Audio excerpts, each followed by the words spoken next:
যারা হাসিনাতুল, আপনি জানেন যে তথ্য উপদেষ্টা আপনার সহকর্মী সমন্বয়ক জনাব নাহিদ ইসলাম বলেছেন বঙ্গবন্ধু শেখ মুজিবুর রহমানকে জাতির পিতা হিসাবে তিনি মানেন না, মানে না অন্তর্বর্তী সরকার। ভারত পাকিস্তানের স্বাধীনতায় অনেকের অবদান রয়েছে, কিন্তু তারাও একজনকে প্রধান নেতা হিসেবে মেনে নিয়েছেন। যিনি অবিসংবাদিত নেতা ৭১-এ ছিলেন, তাকে মানতে আপনাদের অসুবিধা কোথায়? নাকি সেই রিসেট বাটন যেটা কথা আমরা অনেক শুনেছি? দেখেন, এই যে আমাদের বঙ্গবন্ধু তো একটা ব্যবসা হয়ে গিয়েছিল। আমরা যদি দেখি বিগত 15-16 বছর এই পুরো সময়টা বঙ্গবন্ধু একটা কালচারাল বঙ্গবন্ধু একটা হয়েছিল, কমার্শিয়াল বঙ্গবন্ধু একটা হয়েছিল, পলিটিক্যাল বঙ্গবন্ধু একটা হয়েছিল, এবং বঙ্গবন্ধুকে একটা হচ্ছে নবীর পর্যায়ে নিয়ে যাওয়া হয়েছিল, যাকে নিয়ে কোনো ধরনের মন্তব্য, কোনো ধরনের বক্তব্য, কোনো ধরনের ক্রিটিসিজম অর্থাৎ তাকে আনক্রিটিক্যালি অ্যাকসেপ্ট করতে হবে, এই পর্যায়ে কিন্তু নিয়ে যাওয়া হয়েছিল।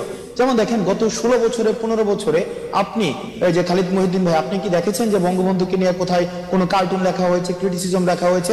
আমরা দেখেছি একে খন্দকার যখন বঙ্গবন্ধুকে নিয়ে একটা কথা বলেছিলেন, তাকে পরবর্তীতে এসে কিন্তু আমরা দেখেছি প্রেস কনফারেন্স করে তাকে হচ্ছে ক্ষমা চেতে হয়েছিল, এবং বলতে হয়েছিল যে বিএনপি তাকে বাধ্য করেছিল যে 7ই মার্চের ভাষণ নিয়ে ওই ধরনের একটা বক্তব্য দিতে, যে বঙ্গবন্ধু জয় বাংলার পরে জয় পাকিস্তানও বলেছিল। এখন দেখেন, 7ই মার্চের বক্তব্য নিয়ে, 7ই মার্চের ভাষণ নিয়ে কিন্তু আমাদের আলোচনা, সমালোচনা, পর্যালোচনা, এই বক্তব্য, এই যে দরজাটা ওপেন রাখার দরকার ছিল, কিন্তু বঙ্গবন্ধুকে একটা মীমাংসিত করে ফেলা হয়েছিল, ক্লোজড করে ফেলা হয়েছিল, যার কারণে মানুষ যাকে নিয়ে আলোচনা করতে পারে না, সমালোচনা করতে পারে না, তার কোনো বৃদ্ধিও কিন্তু থাকে না। ঠিক একইভাবে বঙ্গবন্ধুকে এমন একটা পর্যায়ে নিয়ে যাওয়া হয় যেটাকে ইম্পোজ করা হয়, মানে পুরো জাতির কাছে কিন্তু এটা ইম্পোজ করা হয়, যেটা 5ই অগস্টে আপনারা দেখেছেন বঙ্গবন্ধুর মৃত্যু, ওই যে আমরা দেখেছি মুজিবের মৃত্যু, মুজিবের মূর্তি যেভাবে ভাঙা হয়েছে, মানুষের যে উল্লাস প্রকাশ হয়েছে, সেটার মধ্যে দিয়ে কিন্তু মানুষের স্বস্তিটা কিন্তু প্রকাশ পায়।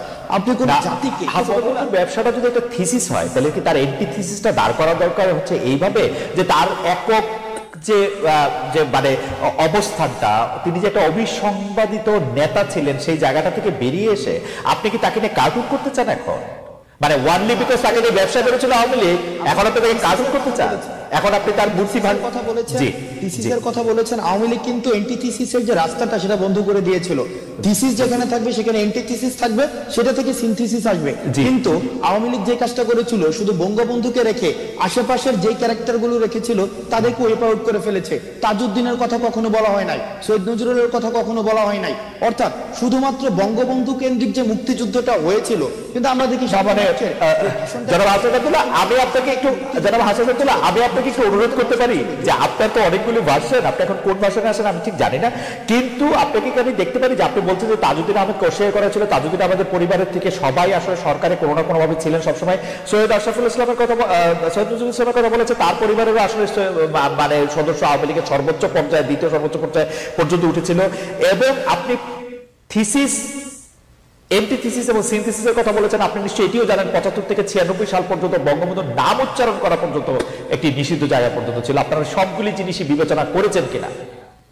দেখেন, ঠিক একইভাবে যেমন 75 থেকে 96 পর্যন্ত বঙ্গবন্ধুর নাম উচ্চারণ করা নিষিদ্ধ ছিল, ডিজিটাল সিকিউরিটি অ্যাক্টে বঙ্গবন্ধুকে নিয়ে কোনো ধরনের, যেটাকে তথাকথিত, যেটাকে আমরা বলি যে হবে, মানে বঙ্গবন্ধুর যে কন্ট্রিবিউশন ক্ষুণ্ণ করা হবে, এই ধরনের বক্তব্য দেওয়া যাবে না, ডিজিটাল সিকিউরিটি অ্যাক্টে কিন্তু ছিল। সেই আইন পাল্টান, আওয়ামী লীগ যেভাবে উপস্থাপন করা হয়েছিল সেটা কিন্তু প্রশ্নবিদ্ধ।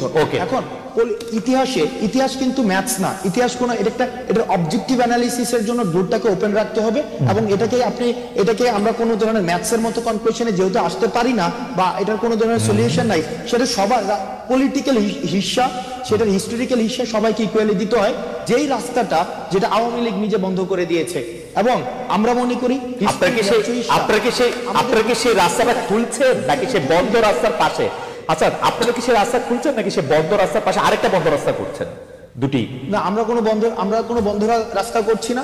এখানে জাতির পিতা হিসাবে যেভাবে চাপিয়ে দেওয়া হয়েছে, যেটাকে পারিবারিক একটা টেন্ডার হিসাবে চালানো হয়েছে, পারিবারিক টেন্ডার, শেখ রাসেলের নামে জন্মদিন, এই যে পারিবারিক টেন্ডার চালানো হয়েছে, ফজলুদ্দিনের নামে জন্মদিন, এভাবে একটা পরিবারের মধ্যে মুক্তিযুদ্ধটাকে কুক্ষিগত করা হয়েছিল।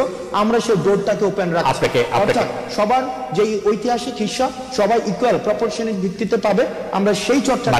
মানে আপনি মনে করছেন যে বঙ্গবন্ধু এবং অন্যান্য আরো 4-5 জনের সমান হিস্সাই পাওয়া উচিত, মানে ইকুয়াল সবার, মানে everyone involved in the liberation, মানে ইকুয়াল, মানে আপনি বঙ্গবন্ধুর ইকুয়াল আর কাকে কাকে 1971 সালে বাস্তবতা বঙ্গবন্ধুর ইকুয়াল আর কাকে কাকে মনে করেন যে তার সমান পাওয়া উচিত?